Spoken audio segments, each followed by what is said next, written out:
Hey everybody, welcome back to Video Game. So today I got a fun and exciting episode for you guys today because we're going to be going over some improvements that have been committed to MAME that might be coming out at the end of the month or maybe in next month's release. And basically this is all about Namco System 23, a platform I just recently talked about because it had seen improvements, but now we have improvements to 2 more games, and one game, Downhill Bikers, is finally showing signs of life after never working in MAME at all. Before I get too far involved though, do me a huge favor down below, hit like and subscribe and ring that notification bell, definitely helps us out. And if you feel so inclined and want to support the channel, I got a Patreon link down below as well. But these commits are from Moogly Guy, and I will leave a link to the GitHub commit page down below where you can see real-time additions to MAME that hopefully get actually incorporated into the next release. Because Downhill Bikers was a game that last time I believe I tested it, you couldn't even get into the actual game. You'd see the boot menu, then it would just basically hang from there. Now I will say right off the top, the controls are not completely strung together yet, so actually quote-unquote playing this game isn't going to be something that you can quite do yet. You can interact with it, you can see the graphics draw, it'll definitely freeze here and there, so it's not ready for prime time as far as playing it is concerned, but considering last time I even tried to play this game, I saw nothing whatsoever. It is vastly improved. And that kind of is the development process for MAME. Things just don't show up immediately playable. A lot of times you go through these iterative changes. And if you've never seen this cabinet in arcades before, it had a bike and you would pedal to speed yourself up and you would turn left and right. Basically almost the exact same concept as Prop Cycle on the Namco System 22. It's like maybe Namco thought to themselves, we had spent all this time developing this hardware, we had to use it for something else. And honestly, I could only get the bike to turn right. Left is completely impossible. I tried to calibrate in the test menu, but I really couldn't do much. So definitely one, you'll see here it freezes, that isn't ready to play yet, but is absolutely impressive that we even have these graphics drawing. But let's move over to a game that is ready to play, even if the controls aren't perfect. This is Motocross Go, and when I did the last Namco System 23 preview, I said you could get into the game, you could start playing a little bit, but the analog controls were definitely a little bit broken, and the game had a tendency to freeze maybe after like 30 to 45 seconds. So you could see the graphics on screen, you could interact with the bike, you could get a sense of what the game was like, but at least for me, on my last installation of MAME, it was one that I just constantly froze up. Now the good thing today is I completed all 3 courses in this game, which are technically all the same course with different layouts, and I didn't freeze the game once whatsoever, so that is again a vast improvement because now you're actually going to be able to play the game from start to finish. As far as the analog to digital conversion, getting those analog controls in and moving them over to MAME, the bike still definitely likes to kind of steer a little bit too intensely to the left and to the right, but that's kind of the part and parcel way that all analog controls work in MAME until they are cleaned up. A lot of times they're just a little bit too sensitive even if you adjust the dead zones. But as far as this intro sequence here, the attract screen, it is drawing everything relatively well. There's definitely a few missing effects, but for the most part, it looks and sounds and plays like a game. I'll do a soundtrack sample in a bit though to explain how the audio is working, but a little bit glitchy at the same time. And you will see here there's 3 different courses, but again, they're basically comprised of the same course, just different segments, kind of like in Dirt Dash when you would start the race. You'd be able to start it at the easy, medium, or hard difficulty, but you would always make one lap around the entire course. But you'll see here, if I just basically screenshotted this, you would think that these graphics are 100% perfect, but if you actually look closely, you might see a visual glitch here and there. It is very minimal, and this is an awesome improvement to Namco System 23, but honestly, the steering being a little bit better and the game not freezing whatsoever really are the improvements here, because Namco System 23, a few years ago, barely played a single game whatsoever. I think back in 2023, maybe you could get into the attract sequence of Panic Park, but it really wouldn't do much. Now we're getting almost all of the games at least showing signs of life. There's still a couple games like Race On that aren't really going to do anything whatsoever, but you can definitely tell the developer here is getting a much better handle on what the System 23 should be doing in MAME and bringing improvements from there. Now I'm going to do a soundtrack sample, but I'm going to bring the volume down. It's not clipping, it's not going to hurt your ears, but it's slightly annoying as it's going to repeat some notes. So just be aware, you might want to turn your volume up if you want to hear it closer, but it kind of annoyed me. So I just brought the levels down ever so slightly, and you can hear sometimes the sound is almost correct, other times it definitely has a lot of hitching. 45 seconds and I'll come back and talk more about the Namco System 23 improvements in MAME though.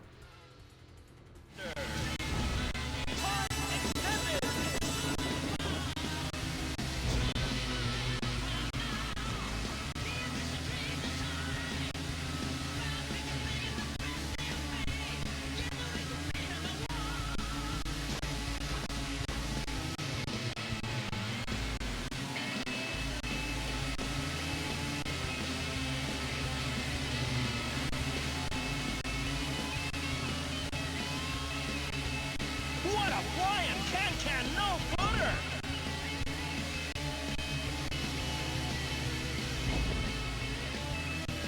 Finish! You're the winner! What a race!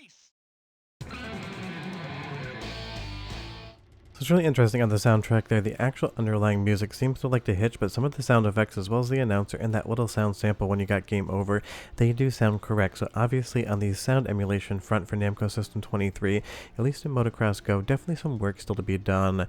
But as I always like to say, I don't want anyone to think that's me saying that this emulation isn't good. It is just in progress, and it's one of those things, seeing these things develop, seeing how the games improve over time with new commits to the GitHub code, that is what I love about projects like MAME and emulation in general, because I'm not always interested in the final product. I'm really interested in seeing the iterative changes that come across, like when we do the Mr. FPJ testing series for new cores. I love understanding how the hardware works, what is being fixed up in the code, and how that actually interacts with the real hardware that it's trying to mirror, because it's one of those things. These arcade cabinets are exceedingly rare, and I have all of one Namco System 23 board in my collection, and the thing is an absolute beast. It's up on a shelf, and if it fell and hit me in the head, I'm pretty sure you guys would be hearing on the channel that I was just dead, because the things are heavy, cumbersome, and absolutely annoying. And that's why emulation is so great, because even I don't like collecting these things. Honestly, most of the games are maybe at the top end 30 minutes in length, but actually taking the damn thing down, wiring it up, getting it into my super gun, and then to a scaler takes like an hour just to get everything set up and ready to play. So it's one of those things. It's like a 2-to-1 at the minimum time ratio between setup and actually enjoying the game. And that's why MAME is so important, because once the emulation is buttoned up, the time it takes from wanting to play the game to actually playing, it's about 30 seconds. You go into MAME, you type in the title, you hit enter, everything boots up through the test sequence, and then you're just into something like Motocross Go playing it.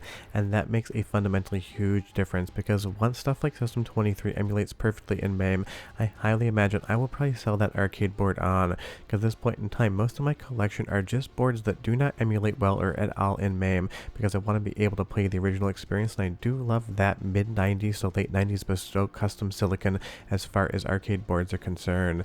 And to see here as we go further into the game, it really does look relatively buttoned up, and it's one of those things you'd have to compare this against real hardware captures to be able to understand exactly where things might be a tiny bit glitchy.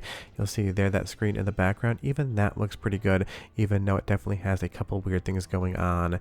Moving back over to Downhill Bikers, this again definitely has more glitches than the other games, but that is the reality of this hardware as well. A lot of times it'll do different calls to the hardware, and maybe it's one of those situations where Motocross Go uses all of the silicon in a certain way, but something like Downhill Bikers has more functions and more calls to the hardware that aren't quite yet implemented in emulation, because you have to remember, just because hardware is on board does not mean every single game uses every single function of that hardware. It's like the exact same thing with modern PCs now and DirectX calls. Just because there might be X amount of calls does not mean that every single PC game is going to use every single one of them, and that's just down to what the developers needed.